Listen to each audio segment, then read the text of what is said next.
नमस्कार साथियों, आपका स्वागत है पब्लिक 24/7 पर। आज हम आपके सामने एक विशेष चर्चा लेकर आ रहे हैं। सुप्रीम कोर्ट में मैटर जा रहा है सेम सेक्स मैरिज को लेकर। उस मैटर की डिस्कशन के लिए हम आए हैं सुप्रीम कोर्ट के एडवोकेट श्रीमान वरुण सिन्हा के पास। वरुण जी, आपका स्वागत है। नमस्कार। वरुण जी, ये क्या सब्जेक्ट है सेम सेक्स मैरिज? इंग्लिश में एक अच्छा शब्द है, लेकिन भारतीय संस्कृति के अनुसार या भारत में जो सिंपल गांव के गंवार लोग हैं, गंवार कहें, सीधे कहें, भोले कहें, या उनको अंग्रेजी से थोड़ी दूरी पसंद है, तो वो क्या इस चीज़ को समझ पा रहे हैं कि ये सेम सेक्स मैरिज कैसे संभव है और क्या है ये? देखिए, जो सेम सेक्स मैरिज के पहले मैं शब्द इस्तेमाल करूं सेम सेक्स रिलेशनशिप।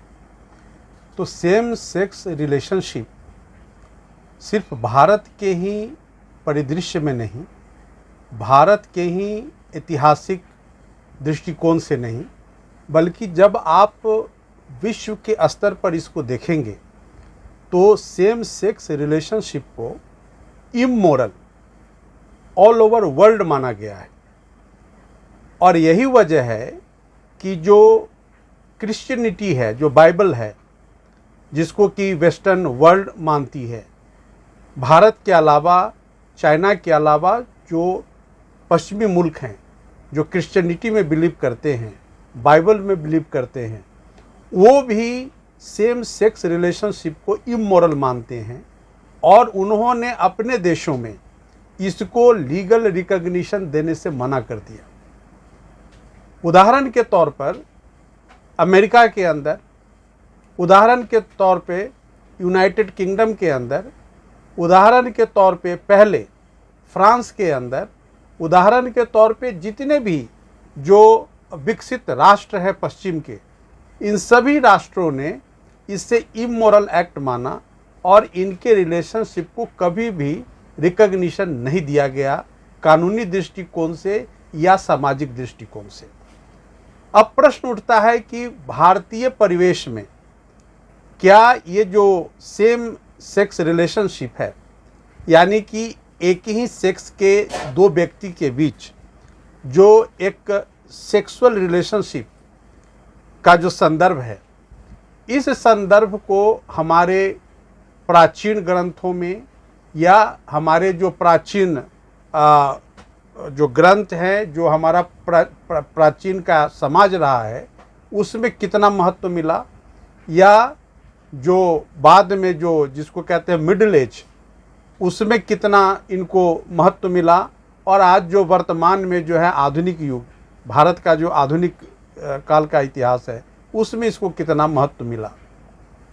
तो आप देखेंगे कि काम सूत्र की जो रचना महर्षि वात्स्यायन ने की, काम सूत्र में, हालांकि इस काम सूत्र आप देखेंगे कि जो विकृत मानसिकता के सो कॉल्ड विचारक हैं, जो सेम सेक्स के रिलेशनशिप के समर्थक हैं, उनका कहना है कि काम सूत्र में भी सेम सेक्स को मान्यता मिली है, लेकिन ऐसा नहीं है।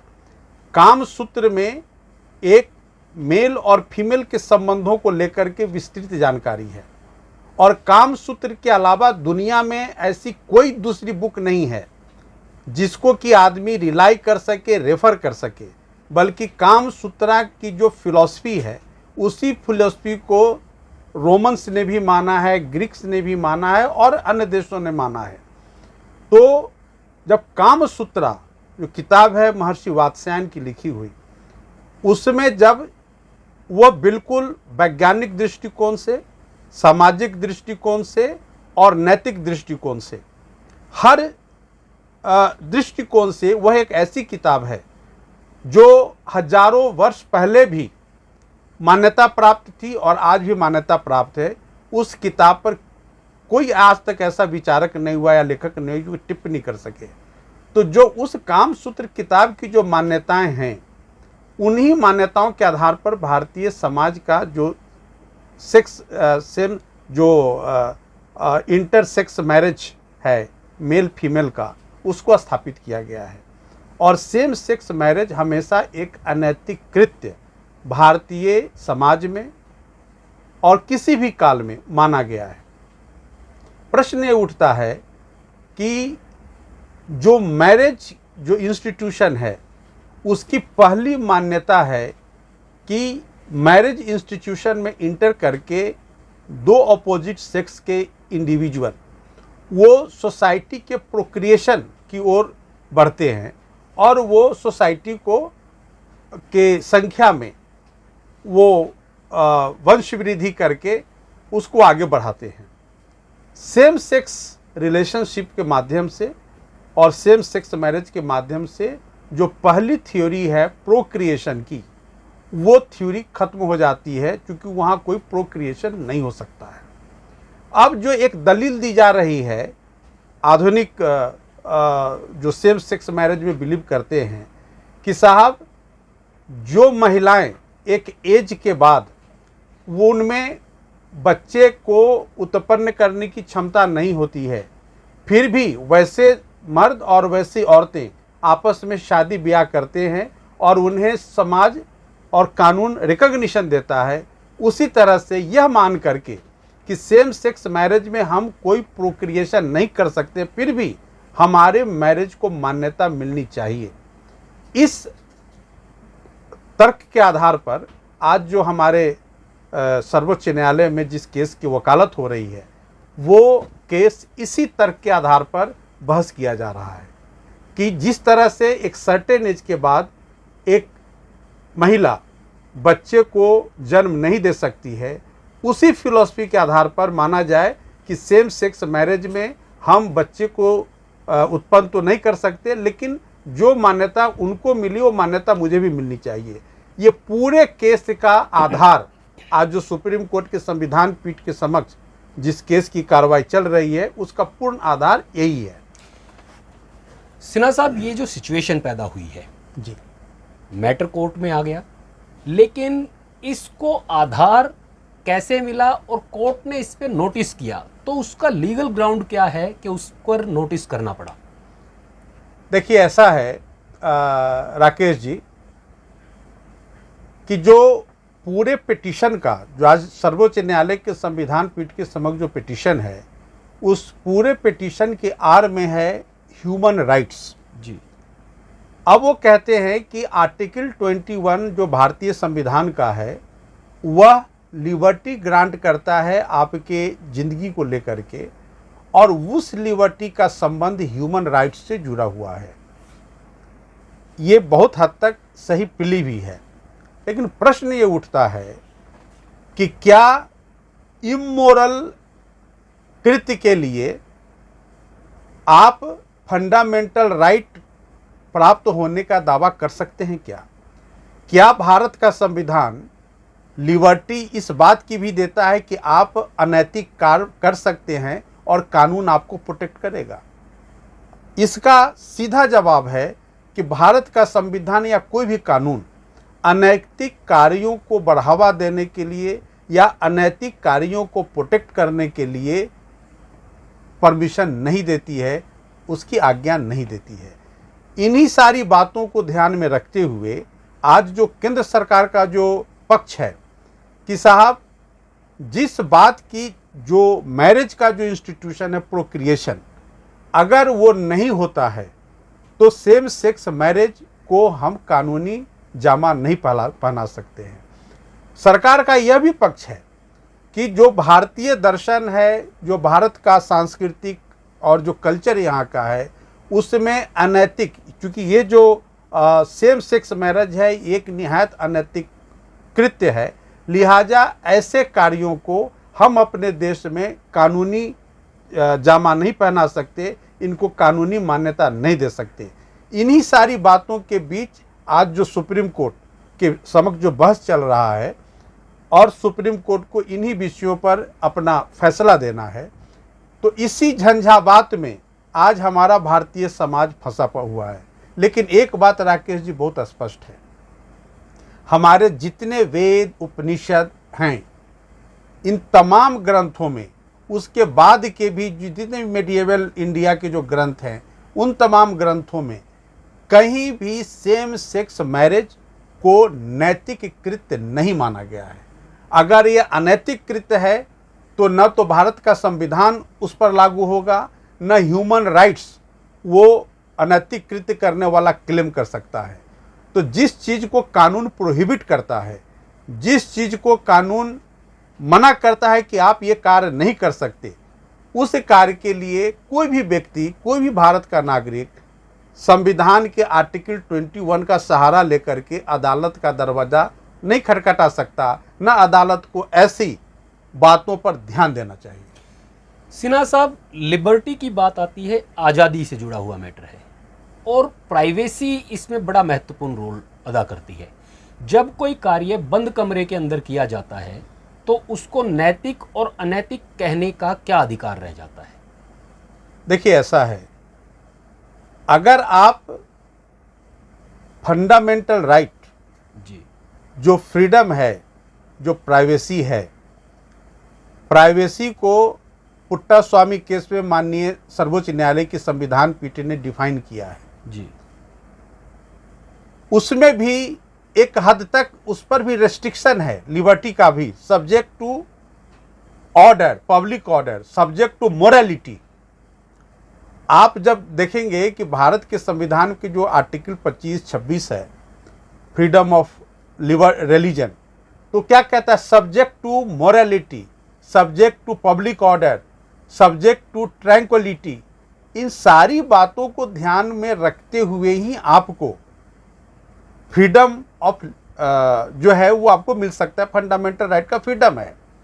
ये प्रश्न ये उठता है कि अगर कोई एक्ट, कोई कृत्य जो मोरालिटी के खिलाफ है, जो पब्लिक ऑर्डर के खिलाफ है, ट्रैंक्विलिटी के खिलाफ है, इस बात की इजाज़त न तो कानून आपको देता है, न अदालत आपके पक्ष में कोई निर्णय सुना सकती है। जिस बात को संविधान मना करता है, जिस बात को कानून मना करता है। एक मैं आपको उदाहरण दूं, अमेरिका के अंदर पॉलीगैमी प्रोहिबिटेड था कानून के द्वारा, लेकिन वहाँ का जो डिफरेंट सेक्ट्स ऑफ जो क्रिश्चियनिटी हैं, एक सेक्ट के अंदर पॉलीगैमी को कहा गया कि हमारे कस्टम के हिसाब से ये सही है, लेकिन अमेरिका के अंदर कानून आ गया कि किसी भी स्तर पर अगर पॉलीगैमी कोई प्रैक्टिस करता है तो यह कानून के अंदर अपराध माना जाएगा और उनके ऊपर क्रिमिनल केस चलेगा। एक व्यक्ति वो पॉलीगैमी का अपराधी पाया गया और उसे प्रोसिक्यूट किया गया, तो उसने उस प्रोसिक्यूशन को चैलेंज किया, ये कहते हुए कि मेरा धर्म पॉलीगैमी की आज़ादी मुझको देता है, लिहाजा आप कानून बना करके हमें अपराधी घोषित नहीं कर सकते हैं। अमेरिकन कोर्ट्स ने कहा कि नहीं, आपका जो रिलीजियस कस्टम है वह कानून के द्वारा अगर अपराध, आपके उस कृत्य को अपराध घोषित किया गया है, तो आपका जो रिलीजियस फ्रीडम हमारे कानून को सुपरसीड नहीं कर सकता है और आप अपराधी माने जाएंगे। और उसका प्रोसिक्यूशन हुआ और उस जजमेंट को अमेरिकन सुप्रीम कोर्ट ने भी सही माना और वह एक कानून बनकर एक विशाल कायम हुआ। तो एक मैं उदाहरण दे रहा हूं कि अगर सेम सेक्स मैरिज को हमारा लॉ प्रोहिबिट करता है, या हमारा कल्चर प्रोहिबिट करता है, या हमारा कस्टम प्रोहिबिट करता है, और मैं आपको एक बात बता दूं, जो आर्टिकल 13 सब आर्टिकल 3 में लिखा है, कस्टम एंड यूसेज जो है वो भी पार्ट ऑफ लॉ है। अगर हमारा कस्टम, हमारा यूसेज इस बात की इजाज़त नहीं देता है कि साहब आप सेम सेक्स मैरिज के इंस्टीट्यूशन में आएँ, तो इस बात की इजाज़त आपको कानून भी नहीं देगी और आप उसके आड़ में आर्टिकल 21 का हवाला दे करके आप इसको लीगलाइज नहीं करा सकते। सिन्हा साहब, आईपीसी का एक आर्टिकल 377 कोर्ट के माध्यम से ही उसको अब सेट असाइड कर दिया गया है।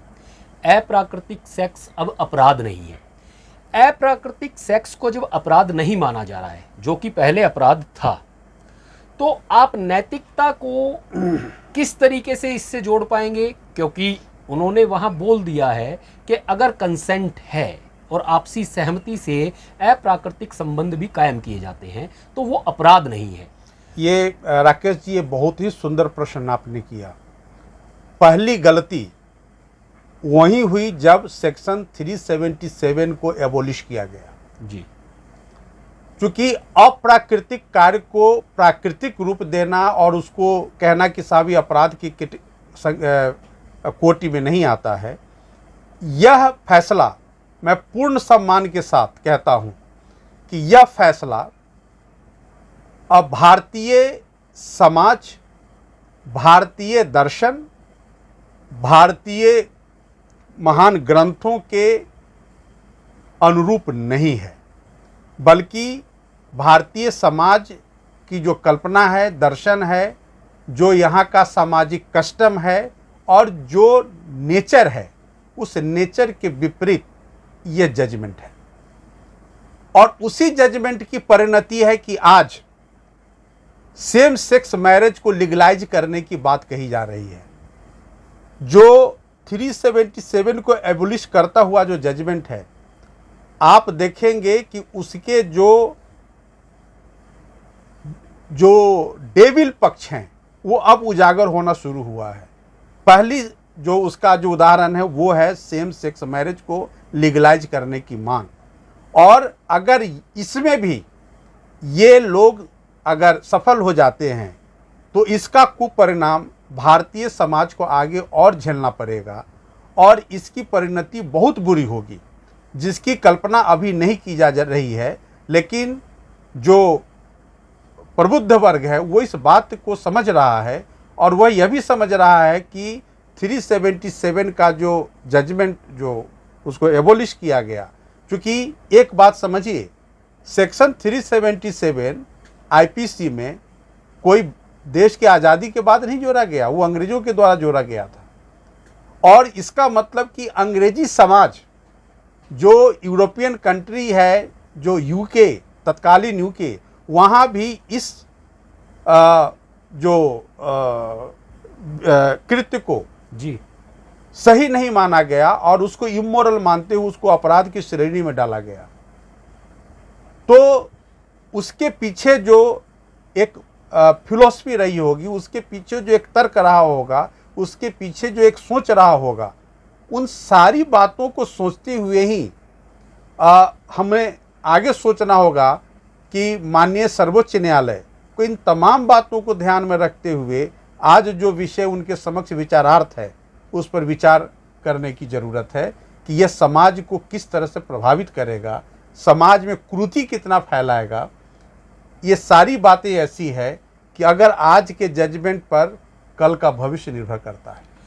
सिन्हा साहब, इसी से रिलेटेड एक और प्रश्न है कि 376 एक महिला से पुरुष जब बलात्कार करता है, उसमें कंसेंट पहले जो एक इशू होता था, अब कंसेंट की वैल्यू को उसमें ख़त्म कर दिया गया है। किसी महिला के साथ अपराध ये किया जाता है और कर दिया गया है, उसके बाद किस वजह से किया गया है उसमें यह भी हो सकता है कि आपने कंसेंट ले ली थी, किस वजह से, ये कंसेंट अब वैल्यू नहीं रख रहा है। लेकिन 377 में कंसेंट की वजह से उसको अपराध नहीं माना गया है। तो ये दोनों धाराओं में अलग अलग विचार जो प्रस्तुत किया गया है कि वहाँ तो कंसेंट के बगैर भी अपराध मान लिया गया है और वहाँ कंसेंट है 377 में तो वो अपराध नहीं है। देखिए, नहीं, जो 376 का मामला है जी, सुप्रीम कोर्ट का ये कहना है कि मान लीजिए कि आपने किसी को से कंसेंट फ्रॉडुलेंटली मैनर में लिया जी, तो वो कंसेंट वैलिड कंसेंट नहीं माना जाएगा। जी, अदर देन फ्रॉडुलेंट, अगर वो कंसेंट है अदर देन फ्रॉडुलेंट, जी, तो वो कंसेंट है और फिर वो रेप के कैटेगरी में नहीं आएगा। जी, लेकिन कंसेंट फॉर अननेचुरल सेक्स जी, एक अपराध के श्रेणी में आता है।